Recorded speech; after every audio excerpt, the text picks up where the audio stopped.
আলহামদুলিল্লাহ।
তখন উবাই ইবনে কাব রাদিয়াল্লাহু তাআলা আনহু বললেন, তাহলে কাটাকাটা পথ দিয়ে আপনি কিভাবে পথ অতিক্রম করলেন? বললেন যে আমি আমার কাপড় চোপড় শরীরের কোনো অঙ্গ প্রত্যঙ্গ বা কাপড় যেন কাটার সাথে ভিজে না যায়, লেগে না যায়, এই জন্য খুব নিজের কাপড় এবং অঙ্গ প্রত্যঙ্গকে খুব গুটিয়ে গুছিয়ে সতর্কতা, পরিপূর্ণ সতর্কতা অবলম্বন করে আমি পথ অতিক্রম করেছি। তখন উবাই ইবনে কাব রাদিয়াল্লাহু তাআলা আনহু বললেন, এরই নাম হলো তাকওয়া। এরই নাম হলো কি? তাকওয়া। মানে অর্থাৎ একটা বান্দা, একটা মানুষ তার জীবনটাকেও গুনাহ নামক কাঁটা থেকে, গুনাহ নামক এই জাঞ্জাল থেকে নিজেকে এমন ভাবে গুছিয়ে গাছিয়ে পরিপাটি করে যেন তার শরীরে কোনো কাঁটা বিঁধে না যায়, গুনাহ নামক কোনো কাঁটা যেন তার শরীরে বা কাপড়ে লেগে না যায়, তার থেকে বাঁচার জন্য যে পন্থা অবলম্বন করে বান্দা নিজের জীবন পরিচালনা করে, তারই নাম হলো তাকওয়া।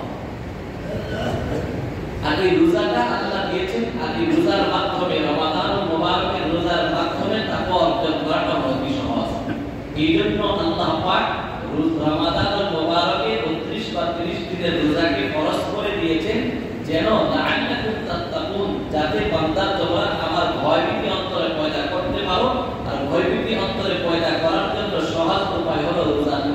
রোজার মাধ্যমে তোমরা আমি আল্লাহর ভয়ভীতি অর্জন করতে পারো। তাকওয়ার বিশ্লেষণ ব্যাখ্যা দিতে গেলে তো অনেক সময় দরকার, সময়টা একবারে অল্প থাকে। কিন্তু সাহাবায়ে কেরাম আল্লাহ রাসূলের তাকওয়া কি ছিলেন, সাহাবায়ে কেরামের তাকওয়া কোন ধরনের ছিলেন, তাবিঈন, তাবিঈন, আইম্মা মুজতাহিদিন, সালফে সালিহিন, গাউস, কুতুব, ওলি আল্লাহ, তাদের ভিতরে কি ধরনের আল্লাহর ভয় ভীতি আর তাকওয়া পরিহারকারী ছিল, সেগুলি বলতে গেলে কি অল্প সময়ে সম্ভব, অসম্ভব। কিন্তু তাকওয়া এমন একটা জিনিস যে, যেমন আবু বকর সিদ্দিক রাদিয়াল্লাহু তাআলা আনহু জালিম একদিন খাবার এনে খাইয়ে দিলেন, কিন্তু তাকীব করা ছাড়া খেয়ে ফেললেন। খাওয়ার পরে ক্ষুধার কারণে খেয়ে ফেললেন। খাবারের পরে মনে হলো আমি তো জিজ্ঞাসা করলাম না কোথা থেকে খাবার আনা হলো, কিন্তু পরবর্তীতে জিজ্ঞাসা করে যখন বললেন যে এমন জায়গা থেকে আসে, এই জন্য তিনি আঙ্গুল ঢুকিয়ে, হাদিস শরীফের মধ্যে আছে, আঙ্গুল ঢুকিয়ে নিজের পেটে দেওয়া অল্প একটু খাবার দেওয়ার পরে জানলেন, জিজ্ঞাসা করলেন, সবগুলো বের করে দিলেন। জিজ্ঞাসা করা হলে এত কষ্ট করে কেন বের করলেন? ওই যে যদি কোনো হারাম থাকতো একটা লোকমা দ্বারা আল্লাহ রাসূল বলেছেন যে হারাম খাদ্যের মাধ্যমে যে শরীরের যে অংশটা বর্ধিত হবে সেটা জাহান্নামের আগুনে জ্বলবে। না জানি আমি তাকীব ছাড়া একটু লোকমা খাবার খেয়ে ফেলার কারণে যদি এটা হারাম পালে হয়ে থাকতো আর এর দ্বারা বর্ধিত অংশ জাহান্নামের আগুনে জ্বলা লাগবে, এই জন্য তার জাহান্নামের আযাবের ভয়ের কারণে আমি আগুন ঢুকিয়ে আমার ভিতরের খাবারগুলো পানি প্রচুর পরিমাণে পান করে বের করে ফেললাম, যাতে করে জাহান্নামের আযাব থেকে কি বলা যায়, নিরাপ করা যায়। তাকে বলা হয় তাকওয়া, তাকে বলা হয় খোদার ভয়। হযরত ওমর ইবনে খাত্তাব রাদিয়াল্লাহু তাআলা আনহু শাসন আমলে ঘুরে ঘুরে মহল্লায় গলিতে দেখতেন, প্রজাদের অবস্থা পর্যবেক্ষণ করতেন, কার কি অবস্থা, কার কি সমস্যা, কার কি অসুবিধা, সবগুলি পর্যবেক্ষণ করে তিনি তার দায়িত্ব পরিপূর্ণভাবে আদায় করতেন। একদিন এক গরিব মহিলার সঙ্গে সাক্ষাৎ, তখন গরিব মহিলাকে জিজ্ঞাসা করতেছে, খলিফাতুল মুসলিমিন ওমরের ব্যাপারে আপনি কি বলেন? তো সে ভালো মানুষ না, সে বড় খারাপ মানুষ। শুনেছি সে গরিবদের, বৃদ্ধদের জন্য ভাতা নির্ধারণ, যেটা আমাদের ভাষায় বলি যে বয়স্ক ভাতা নির্ধারণ করা যায়, কিন্তু আজও পর্যন্ত আমি বৃদ্ধ বয়সে উপনীত হওয়ার পরেও আমার কাছ পর্যন্ত এখনো বয়স্ক ভাতা খলিফাতুল মুসলিমিন ওমর আমার কাছে এখনো পৌঁছায় নাই, সুতরাং সে ভালো মানুষ নয়।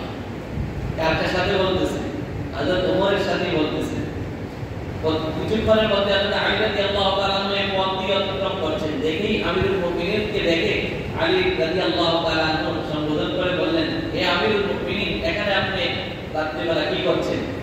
আমিরুল মুমিনিন শব্দটা শুনলে প্রজারা, যেমন যদি কি আমাদের দেশে বলে প্রধানমন্ত্রী, মাননীয় মন্ত্রী মহোদয়, মাননীয় প্রধানমন্ত্রী, আপনি এখানে কি করছেন বললেই বুঝবে যে উনি দেশের প্রধান। এটা বলার অপেক্ষা রাখে না যে উনি শেখ হাসিনা, উনি খালেদা জিয়া, উনি অমুক, উনি তমুক, এটা বলার প্রয়োজন পড়ে না। যেই মাত্র আমিরুল মুমিনিন শব্দ শুনতেই মহিলার শরীরে কম্পন সৃষ্টি হয়ে গেছে যে আপনি নাকি ওমর, যে হ্যাঁ আমি ওমর, তবে বাকি আপনি অপেক্ষা করুন, আজকের রাতের ভিতরে আপনার বয়স্ক ভাতা আপনার কাছে পৌঁছে যাবে, আপনি আমার কাছে আসবেন, পৌঁছে দিলেন আর বললেন যে আপনি আমাকে মাফ করবেন। তখন খলিফাতুল মুসলিমিন বললেন যে আমি মাফ করার আগে মাফ করব, শর্ত হলো তুমি বলো আমাকে, আমি তোমার কাছে সঠিক সময়ে আমার দায়িত্ব আদায় করতে না পারার কারণে হাসরের ময়দানে আল্লাহর কাছ থেকে মুক্তি পাওয়ার স্বার্থে তুমি আমাকে মাফ করছো কিনা। ও বৃদ্ধ মা, আপনি মাফ করছেন কিনা সেটা আগে বলেন, আমি মাফ করে দিয়েছি। শুধু এতটুকু বললে হবে না, হযরত তুমি সাক্ষী পেশ করতে হবে, সাক্ষী রাখতে হবে। হযরত আলীকে বললেন হে আলী, আপনি সাক্ষী থাকুন, এই বৃদ্ধ মহিলাটা যে আমার দায়িত্ব পালনে বিলম্ব হওয়ার কারণে যদি আল্লাহ কোনদিন হাসরের ময়দানে জিজ্ঞাসা করে সে যে আমাকে এই দায়িত্ব পালনের বিলম্ব তার মাফ করে দিয়েছে, তার সাক্ষী হিসেবে আপনি দিতে পারেন। এটা ছিল তাকওয়া তারা। কিন্তু এতটুকু করার পরেও ওমর ইবনে আব্দুল আজিজ তাকে খোলাফায়ে রাশিদিনদের যদি অন্তর্ভুক্ত না, কেউ কেউ ওনাকে খোলাফায়ে রাশিদিনদের অন্তর্ভুক্ত বলে আখ্যায়িত করেছেন। তিনি তার খেলাফত কালটা খেলাফত আলা মিনহাজি নবুওয়া হিসাবে আখ্যায়িত করা হয়। ওমর ইবনে আব্দুল আজিজ রাহমাতুল্লাহ আলাইহি মাত্র 2 বছর থেকে অল্প কয়েকদিন বেশি শাসনামল করেছেন। সাহাবীদের পরে ওমর ইবনে আব্দুল আজিজ রাহমাতুল্লাহ আলাইহি তার যুগে প্রজাদের এত ধন দৌলত হয়েছিল, এত সম্পদশালী হয়েছিল যে কোনো যাকাত গ্রহণ করার মতো কোনো মানুষ ছিল না, দান খয়রাত গ্রহণ করার মতো কোনো মানুষ ছিল না।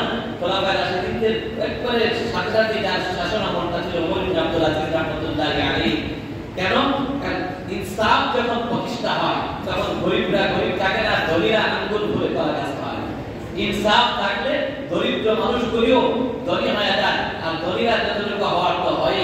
আর যখন কোনো রাষ্ট্রে কোনো দেশে ইনসাফ প্রতিষ্ঠা না থাকে, ন্যায় পরায়ণতা না থাকে, আত্ম ইনসাফ না থাকে, তখন বড় লোকরা শুধু কলা করে আঙ্গুল গাছই হতে থাকে আর গরিবরা শুধু গরিবই হতে থাকে। তারা নিষ্পেষিত হয়, নির্যাতিত হয়, নিপীড়িত হয়। আর যারা বড় লোক থাকে, ক্ষমতাশালী থাকে, দাপটশালী থাকে, সম্পদশালী থাকে, তাদের ক্ষমতা শুধু বাড়ে, সম্পদ শুধু বাড়েই বাড়ে। আর গরিব দুঃখীদের কোনো খবরই তারা রাখে না, বরং গরিব দুঃখীদের নিজস্ব এক কাটা 1 শতক জায়গাও যদি থাকে তাকে কিভাবে পিষে পিষে চুষে চুষে খাবে সম্পদশালীরা, দাপটশালীরা, ক্ষমতাশালীরা তখন পায়তারা করতে। বহু মানুষ এমন থাকে যায় দেখেন বিটাটা আছে, এটাও পার্শ্ববর্তী ক্ষমতাশালী, ক্ষমতা আছে, পাওয়ার আছে, টাকা আছে, অন্যায় ভাবে দখল করে নেয় এই মানুষগুলি রাস্তাঘাটে, রেল স্টেশনে, ফুটপাতে, মার্কেটে, এখানে সেখানে তাদের জীবন কাটে। বহু ইতিহাস বাংলাদেশেও তালাশ করে হাজার ইতিহাস পাবে, একটা দুইটা না, হাজার মানুষ এমন নির্যাতিত আছে। যেই ওমর ইবনে আব্দুল আজিজ রাহমাতুল্লাহ আলাইহি যখন দায়িত্ব ভার তিনি নিতে চান নাই, জোর করে ওনাকে দেওয়া হয়েছে। নেওয়ার পরে ওনার দাস দাসী বাদীদেরকে ঘোষণা করলেন যে তোমাদেরকে আমি স্বাধীন এখতিয়ার দিয়ে দিলাম, তোমরা চাইলে আমার এই দাসত্বের অধীনে থাকতে পারো, তোমরা চাইলে আজাদ হয়ে যেতে পারো। এমনকি ওনার একদিন গরম পানির প্রয়োজন ছিল, গরম পানির জন্য তখন কাদেমা কি করেছে, আরেকজনের চুলা থেকে গরম পানি গরম করে নিয়ে আসার পরে জানতে পারলেন যে ওনার ব্যক্তিগত সম্পদের দ্বারা এই পানিটা গরম করা হয় না, আরেকজন সম্পদ দিয়ে পানি গরম করে আনছেন। ওমর ইবনে আব্দুল আজিজ রাহমাতুল্লাহ আলাইহি রাষ্ট্রীয় মাল না, বরং আরেকজনের বিদায় উনি 1 দিরহাম মূল্য ওই তাকে দিয়ে দিলেন। আর কেন? এটা হলো ভয়, এটাকে হলো তাকওয়া। এরপর থেকে তো ওনার ঘরে ডালের পানি ছাড়া, ডাল ছাড়া দাস দাসীদের লম্বা ইতিহাস, ওনার জীবনী ইতিহাস পড়ে দেখেন, খোলাফায়ে রাশিদিনদের ইতিহাসগুলি পড়ে দেখেন যে ওনার ঘরে ডাল ছাড়া কোনো কিছু পাকানো হতো না। যখন রাষ্ট্রীয় দায়িত্ব নিলেন, ডালের পানি খাইতে খাইতে ওনার শরীরটা কোনো তীব্র শীর্ণ হলো, ওনারটাই না শুধু ওনার দাস দাসীরা পর্যন্ত এত হালকা দুর্বল পাতলা হয়ে গেছে যে ডাল খাইতে খাইতে খাইতে খাইতে শরীরে যেন কোনো শক্তি নেই এমন হয়েছে। তবু রাষ্ট্রীয় কোষাগার থেকে 1 পয়সা তো দূরের কথা, নিজের নিত্য প্রয়োজনের জিনিস পর্যন্ত উনি গ্রহণ করতেন। আর আজ তো আমাদের অবস্থা তো এমন হলো, এটা হলো তাকওয়া, এর নাম হলো তাকওয়া, এর নাম হলো খোদাভীতি, এর নাম হলো ভয় আল্লাহ। আর এখন তো ক্ষমতার বাইরে কি পাওয়ার আগে অবস্থা সিরিয়াস হয়ে যায়। আল্লাহ মাফ করুন, আল্লাহ মাফ করুন। আল্লাহ এই সমস্ত ক্ষমতাধারীদের থেকে আল্লাহ দেশ এবং জাতিকে হেফাজত করুন। তো আল্লাহ এই দেশটাকে এমন ব্যক্তিদের হাতে তুলে দেন যাদের দ্বারা দেশ, জাতি এবং ধর্মের উপকার হবে, যারা দেশের বান্ধব হবে, যারা জাতির বান্ধব হবে, যারা ধর্মের বান্ধব হবে, এমন ব্যক্তিদের হাতে আল্লাহ পাক এই দেশটা তুলে দেন। সকলে বলি আমিন। যারা শোষণ করবে, চুষে খাবে, দেশ ও জাতির কল্যাণে ব্যবহৃত হবে না, নিঃস্বার্থে ব্যবহৃত হবে, এমন ব্যক্তিদের থেকে, স্বার্থান্বেষীদের থেকে আল্লাহ দেশকে, জাতিকে, ধর্মকে হেফাজত করবে। তো এর নাম হলো তাকওয়া। শাহ সুজা কিরমানি রাহমাতুল্লাহ আলাইহি উনি রাজত্ব ছেড়ে দিয়ে, বাদশাহী ছেড়ে দিয়ে ফকির বেশ ধারণ করেছেন। ওনার একমাত্র কন্যা ছিলেন রূপসী সুন্দরী। তো যখন ফকির ধারণ করলেন, দরবেশী ধারণ করলেন, কোরআন কাপড় চোপড় ছিঁড়া ফাটা ইবাদত বন্দেগীতে মগ্ন থাকেন, চিন্তা করলেন আমার একমাত্র কন্যাটাকে বিবাহ দিলে আমি একজন নেককার ছেলে দেখেই বিবাহ দিব। নেককার নির্বাচন কি করতেন? যারা সিফতে ইহসানের সাথে ইবাদত করতেন। সিফতে ইহসান যেটা হাদিসে জিবরাইল, বুখারী শরীফের প্রথম হাদিসটা আছে, মিশকাতেও আছে প্রথম হাদিসে, যে হাদিসে জিবরাইলের মধ্যে সিফতে ইহসান কাকে বলে আল্লাহ রাসূল খুব সুন্দর করে তুলে ধরেছেন। সিফতে ইহসান হলো যেমন বান্দা নামাজ এমন ভাবে পড়বে যেন সে আল্লাহ তাকে দেখতেছেন, এই মন মানসিকতা নিয়ে একাগ্রতার সাথে, ইখলাসের সাথে, নিষ্ঠার সাথে যে কোনো ইবাদত করা। তো নামাজের কথাটাও তুলে ধরেছে যে বান্দা এমন ভাবে ইবাদত করবে যে যেন নামাজ পড়তেছে সে আল্লাহ তাকে দেখতেছে চিন্তা করে, আর আল্লাহকে সে দেখতেছে। এতটুকু যদি তার সম্ভব না হয়, সে আল্লাহকে দেখতে পাচ্ছে না কিন্তু আল্লাহ তাকে দেখতেছে, এই কমপক্ষে এতটুকু মনোযোগ, এতটুকু ধারণা, চিন্তা, চেতনা নিয়ে যে ইবাদত করে, এটা হলো সিফতে ইহসান। তো নেককার বলতে তখন তিনি বুঝলেন যে সিফতে ইহসানের সহিত যে ইবাদত করে এমন একজন নেককার যুবক দেখে আমার মেয়েটাকে পাত্রস্থ করে দেব। তখন তিনি রাজত্ব ছেড়ে দিয়ে, বাদশাহী ছেড়ে দিয়ে দরবেশী গ্রহণ করেছে। এখন কিরমানি রাহমাতুল্লাহ আলাইহি তালাশে নেককার যুবকের তালাশে আছে। হঠাৎ দেখে মসজিদে এক যুবক, যে নসিন্দ একটা যুবক ইবাদত করতেছে, সিফতে ইহসানের সহিত নামাজ আদায় করতেছে। নামাজ শেষ করার পরে তাকে জিজ্ঞাসা করলো, এই যুবক তোমার নাম কি, তোমার বাড়ি কোথায়, কোথায় তুমি বাস করো, তোমার বংশ কি, সব পরিচয় জানার পরে বলল তুমি কি বিবাহ করেছো? না আমি বিবাহ করিনি। তো কেন করোনি? আমার মতো গরিব মানুষের কাছে আমার বাড়ি নাই, কোটা নাই, কিছু নাই, হ্যাঁ একবেলা পাইলে খাই, না পাইলে উপবাস থাকি, আমার কাছে কে বিবাহ দিবে? তুমি কি কারোর কাছে বিবাহের প্রস্তাব করেছিলে? না আমি কারোর কাছে বিবাহের প্রস্তাব করে কেন লজ্জিত হব? আমার মতো এমন নিঃস্ব অসহায়ের কাছে কে বিবাহ দিবে তার মেয়েকে, তার বোনকে?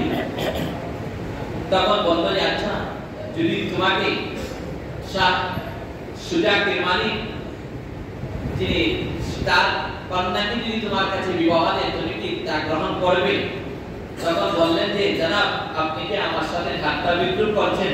শাহ কিরমানি নাম লিলিত পিতা খাওয়া ছাড়া কোনো উপায় নাই, আর আমার মতো একজন সাধারণ মানুষ তার মেয়েকে বিবাহ করব, রাজি হবো কিনা আপনি আমাকে জিজ্ঞাসা করে মজাক আর ঠাট্টা বিদ্রুপ করছেন আমার সাথে?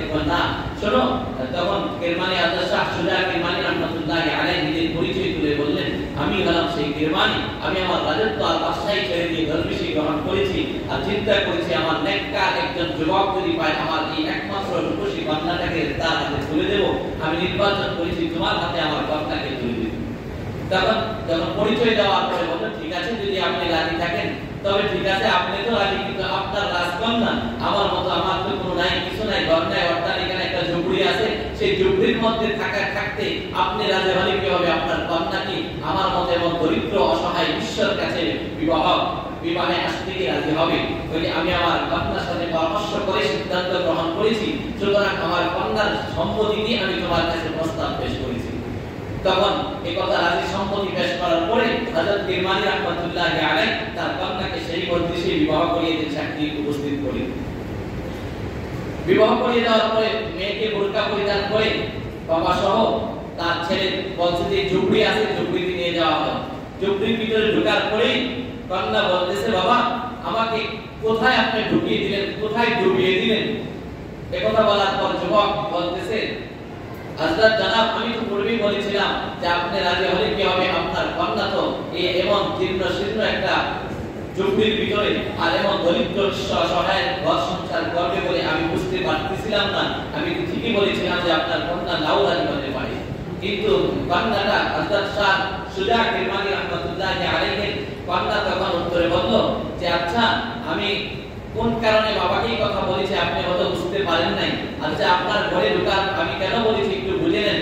আমি আপনার ঘর সংসার করব না দরিদ্রতার কারণে, এই জন্য নয়।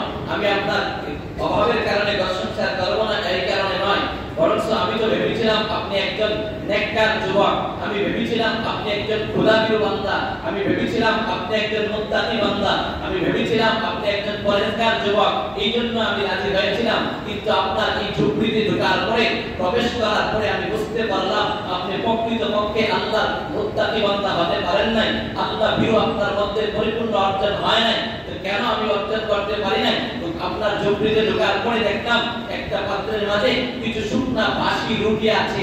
এই রুটিগুলি কেন রাখলেন আপনি? তো বললো যে আজকে আমি তোমাকে বিবাহ করেছি কিন্তু আজকেও আমি রোজা ছিলাম, ভেবেছিলাম যে এই শুকনা বাসি রুটিগুলি যদি রেখে দেয় ইফতার করতে আমার আর কোনো কষ্ট করতে হবে না, এই ভেবে রুটিগুলি রেখে দিয়েছিলাম। তো এই জন্যই তো আমি বলেছি যে আপনাকে এইভাবেই আমি রাজি হয়েছিলাম যে আপনি একজন প্রকৃত মুত্তাকি আর আপনি একজন প্রকৃত খোদাভীরু। কিন্তু আপনি তো প্রকৃত খোদাভীরু আর মুত্তাকি হতে পারেন নাই। এটা কি মুত্তাকি আর তাকওয়ার পরিপন্থী নয়? যে যেই খোদা আপনাকে রোজা রাখার সুযোগ করে দিয়েছেন, যেই খোদা এই পর্যন্ত আপনাকে জীবিত রেখেছেন, সেই খোদাকে আপনার জন্য ইফতারের ব্যবস্থা করতে পারবে না, আপনি কেন রাখলেন? বোঝা গেল আপনার মধ্যে এখনো পরিপূর্ণ তাকওয়া আসে নাই, এখনো আপনার আল্লাহর উপর পরিপূর্ণ তাওয়াক্কুল আসে নাই। এই জন্য আমি বাবাকে বলেছি যে আমাকে কার ঘরে আপনি ঢুকিয়ে দিলেন। মুসলমান তাকে বলে তাকওয়া, তাকে বলা হয় খোদাভীরু, তাকে বলা হয় পরহেজগার। যাই হোক বলতেছিলাম যে আল্লাহ বলেন লাআল্লাকুম তাত্তাকুন, আমি তোমাদেরকে রোজা ফরজ করেছি কেন? ওই যে যাতে তোমরা খোদাভীরুতা অর্জন করতে পারো, আল্লাহর ভয় ভীতি অর্জন করতে পারো। তো কিন্তু এই ভয় ভীতি অর্জন করলে কি লাভ হবে? লাভটা কি হবে? লাভ হবে কি? আল্লাহ পাক বিভিন্ন আয়াতে যারা তাকওয়া অবলম্বন করবে তাদের কি কি পুরস্কারে পুরস্কৃত করবেন, কি লাভ হবে সেগুলি আল্লাহ পাক বিভিন্ন আয়াতের মধ্যে তুলে ধরেছেন। এক আয়াতে আল্লাহ বলেন ওয়া মান ইয়াত্তাকিল্লাহা ইয়াজআল লাহু মিন আমরিহি ইউসরা। আল্লাহ পাক বলেন যে খোদাভীতি অর্জন করবে, আল্লাহর ভয় ভীতি অন্তরে পয়দা করবে, আল্লাহ তার সব ধরনের কাজ কর্মগুলোকে সহজ আর আসান করে দিবে। সমাজে এমন দেখা যায় আল্লাহ ওয়ালা নেককার মুত্তাকি পরহেজগার মানুষ, তার অনেক কাজ, প্রত্যেকটা কাজই যেন অতি সহজে হয়ে যায়। আবার অনেক মানুষ আছে আমরা তাকওয়া অবলম্বন করি নাই, কিন্তু টাকা আছে, সম্পদ আছে, জনবল আছে, সব আছে, এরপর সন্তান বিবাহ দিতে পারি না।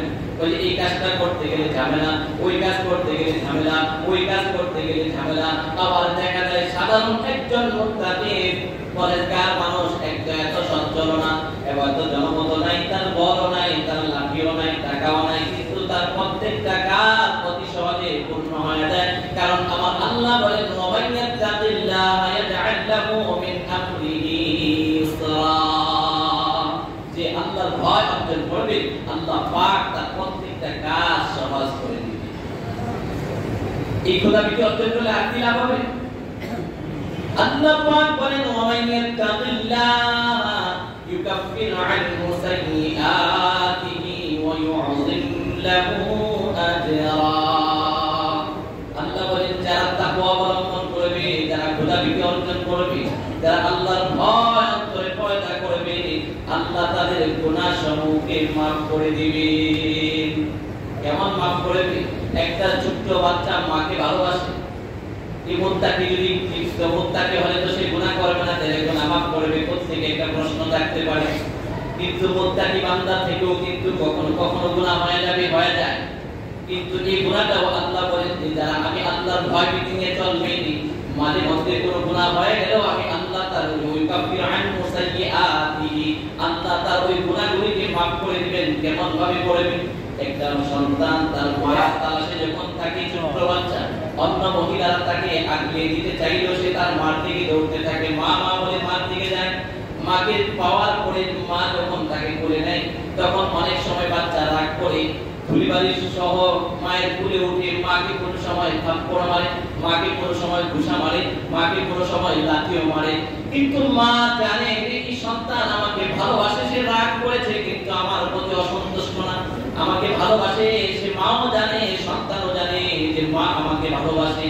সন্তানের মার খায়, থাপ্পড় খায়, লাথি খায়, ময়লা যুক্ত কাপড় নিয়ে, ময়লা শরীর নিয়ে মার উপরে উঠে পড়ে মাকে থাপ্পড় দিল, মা তাকে ফেলে দেয় না, মা তাকে তাড়িয়ে দেয় না, বরং মা তার এই ময়লা যুক্ত কাপড়টাকে পরিষ্কার করে নেয়, ময়লা যুক্ত হাতটাকে ধুয়ে নেয়, ময়লা যুক্ত ঠোঁটটাকে ধুয়ে নেয়, তাকে দুধ লাগিয়ে দিয়ে দুধ খাওয়ায়। আমার আল্লাহ বলেন যেন ওই মা যেমন তাকে ভালোবাসে, ভালোবাসার কারণে সন্তান তাকে আঘাত করে থাপ্পড় দেয়, তারপরও ফেলে দেয় না, তাকে তাড়িয়ে দেয় না, বরং তার ময়লাগুলো পরিষ্কার করে তাকে বুকে জড়িয়ে নেয়। আমি আল্লাহ আমার মুত্তাকি বান্দারা তাকওয়ার খোদাবিধি নিয়ে যারা চলবে, আর মাঝে মধ্যে যদি শয়তানের প্ররোচনায় আর নফসের ধোঁকায় পড়ে ওই গুনাহ নামক ময়লা শরীরে লাগিয়েও ফেলে, আমি আল্লাহ আমার মাহবুব হওয়ার কারণে মুত্তাকিকে যেহেতু আমি আল্লাহ ভালোবাসি, সুতরাং আমার ভালোবাসার পরিচয় দিয়ে আমি তার ওই গুনাহগুলি মাফ করে দিব। এই জন্য আল্লাহ বলেন ওয়াইয়াত্তাকিল্লাহ ওয়ায়ুকাফির আনহু সাইয়্যাতি। আরেকটা 3 নাম্বার পাইতে ইউযিল্লাহু আজরা, এবং তার বদলা আর প্রতিদান পুরস্কার আল্লাহ বহু করে বৃদ্ধি করে দিবেন, মহা পুরস্কার দান করবেন। মহা পুরস্কার কিভাবে দিবেন? ওই যে যেমন টমেটো আনসিজনে হয় 100, 150, 200 টাকা কেজি একই টমেটো, আর এই বর্তমানে সিজনে হয় 20 টাকা, 15 টাকা। এক সময় তো ছিল 4 টাকা, একদিন আমরা ছোট সময় দেখেছি 1 টাকা দিয়ে 4 কেজি এক পোড়া দিয়েছে বাজারে গেলে গ্রামে, আর আনসিজনে তখন 10 টাকা 20 টাকা হইতো। আর বর্তমানে সিজনে 10 টাকা 20 টাকা 15 30 টাকা হয়, আনসিজনে টমেটোর দাম হয় 200 টাকা পর্যন্ত হয়।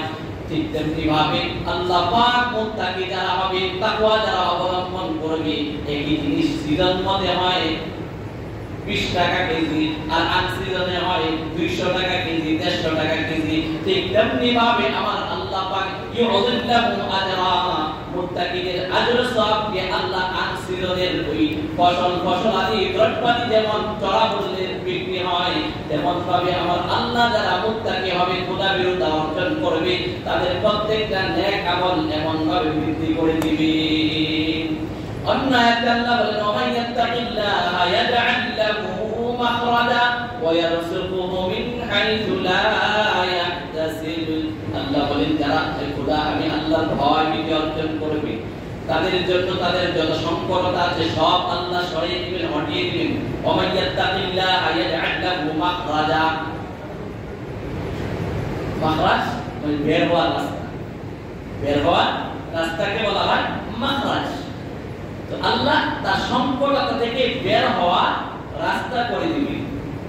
সংকটতা মানুষের জীবনে নাই এমন নাই, আর্থিক সংকটতা আছে, শারীরিক অসুস্থতার সংকটতা আছে, পেরেশানি আছে, সন্তান নিয়ে সংকটতা আছে, সন্তান ভালো লেখাপড়া করে না, সন্তানকে বিবাহ শাদী নিয়ে সংকটতার মধ্যে আছে।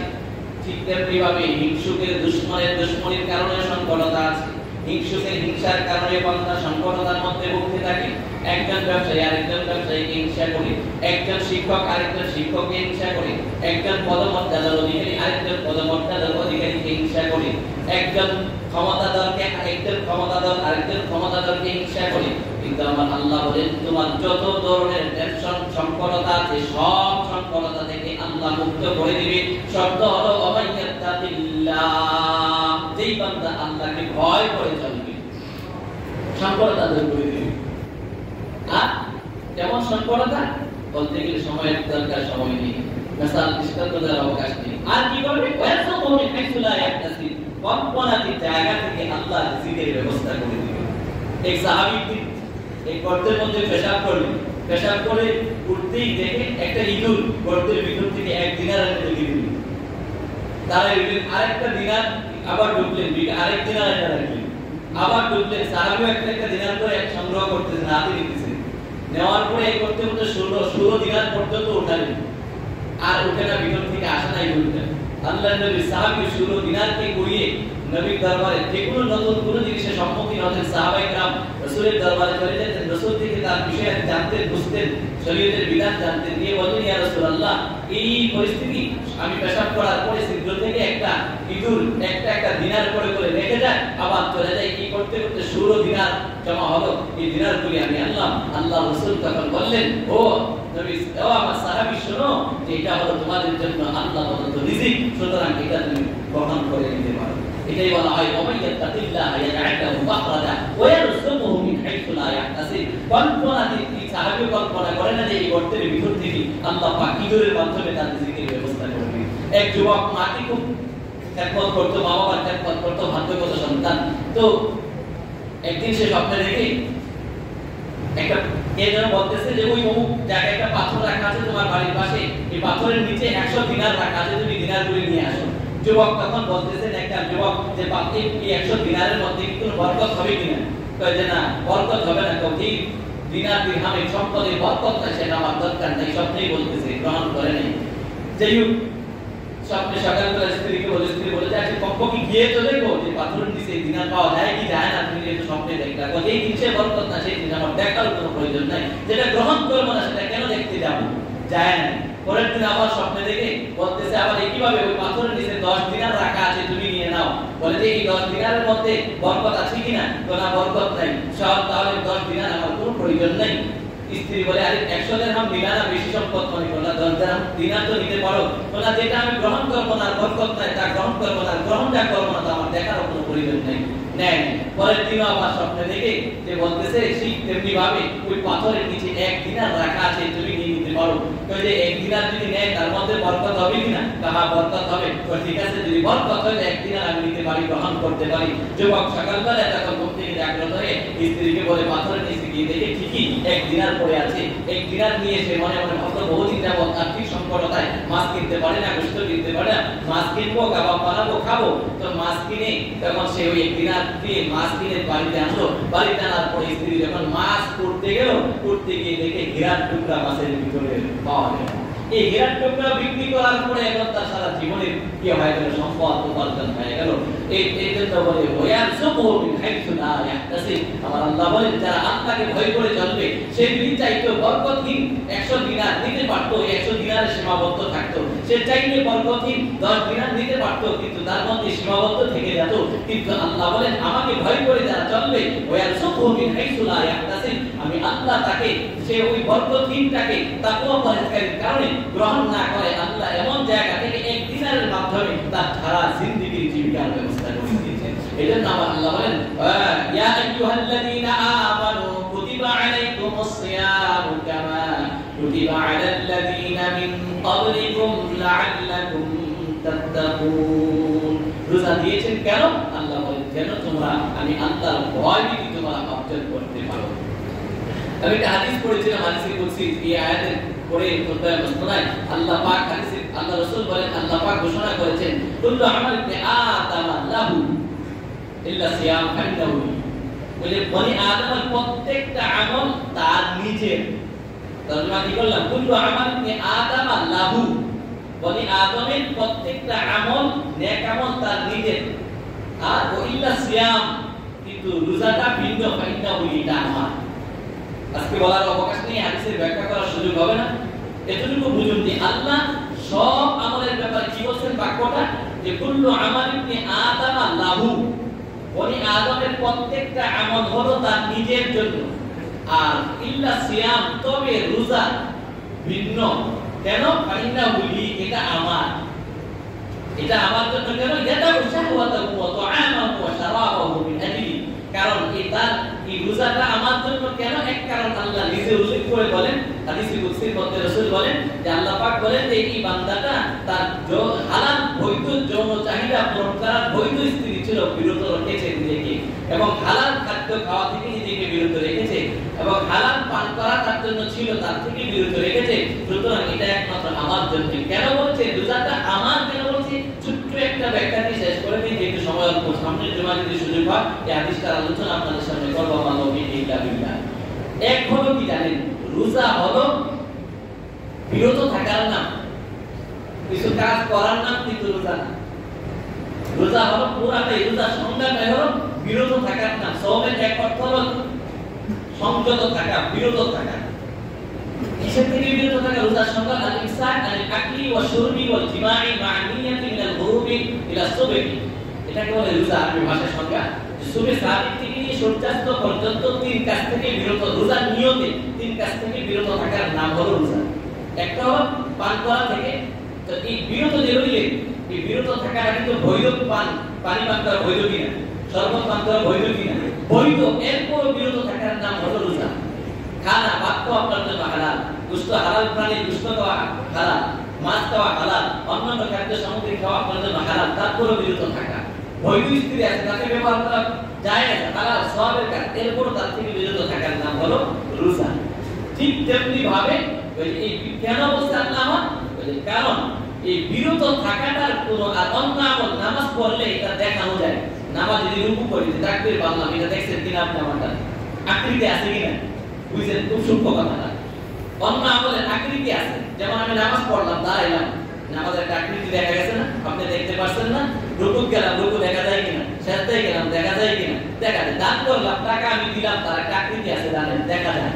হজ করতে গেলাম, হজ পালন করা, তার একটা আকৃতি আছে, দেখা যায়। কিন্তু রোজা হলো বিরত থাকার নাম।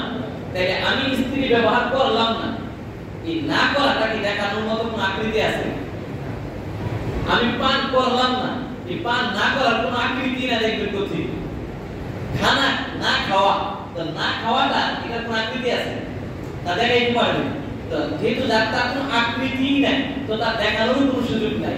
পান করার না করার, পান না করার কোনো আকৃতি নাই, সুতরাং তা দেখাইবার কোনো সুযোগ নাই। স্ত্রী সহবাস করলেও দেখাইবার সুযোগ নাই, আর স্ত্রী সহবাস করলেন না, তো না করার কোনো আকৃতি নাই, তা দেখানোর সুযোগ নাই। সুতরাং যেই জিনিসের আকৃতি নাই, সেই জিনিস অন্যকে দেখাইবার সুযোগ নাই। এটা অন্যের জন্য হইতেই পারে না, শুধু একমাত্র যেটা আকৃতি নাই, দেখানোর সুযোগ নাই। আর দেখানোর সুযোগ না থাকার কারণে এটা গায়রুল্লাহর মাকসাদে হতে পারে না, এটা একমাত্র আমি আল্লাহর জন্যই হতে পারে। এদের আল্লাহ বলেন এটা আমার। আমার কেন বললেন? তার লম্বা চড়া ব্যাখ্যা মুহাদ্দিসিন কেরাম হাদিসের ব্যাখ্যার মধ্যে লিখেছেন। আল্লাহ পাক যদি তৌফিক দান করেন, ইনশাআল্লাহ আগামীতে আলোচনা হবে। আল্লাহ পাক আমাদেরকে, সুতরাং মূল হলো রোজা বিরত থাকার নাম। শুধু এই তিন কাজ থেকে তো এর পারিভাষিক সংজ্ঞা। আর রোজা পরিপূর্ণ সংজ্ঞা হলো যত ধরনের গুনাহের কাজ আছে, সব গুনাহ থেকে বিরত থেকে যেই রোজা আমি আপনি পালন করব, সেই রোজাটা হবে পূর্ণাঙ্গ রোজা। আর আমাকে আপনাকে আল্লাহ পাক পূর্ণাঙ্গ রোজা পালন করে রোজার পরিপূর্ণ ফজিলত অর্জন করার তৌফিক দান করুন। সকলকে আমিন।